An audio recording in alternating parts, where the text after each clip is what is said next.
thằng thơ mà chân cùng gió to lỡ nó gầm nên nổ hoa còn bằng ý kỳ tổ kỳ tế u lê alpani chiều thế phương ta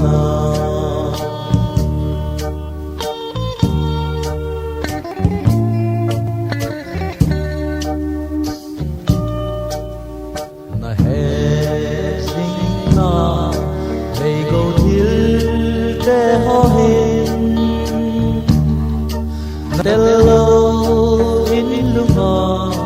oi zo kafam kulsi sang tamare chun thâu đó khi mày trong bồi alpa se sa em thật đâu mà chân cùng gió to lỡ nó gầm nên nổ hoa còn bằng ý kỳ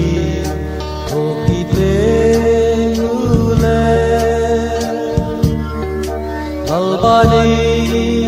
như thế khối ta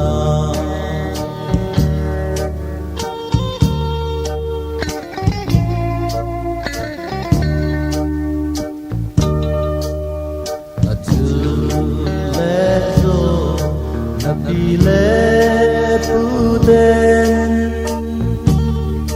nanung sula kabin kaham sapui suhun heiin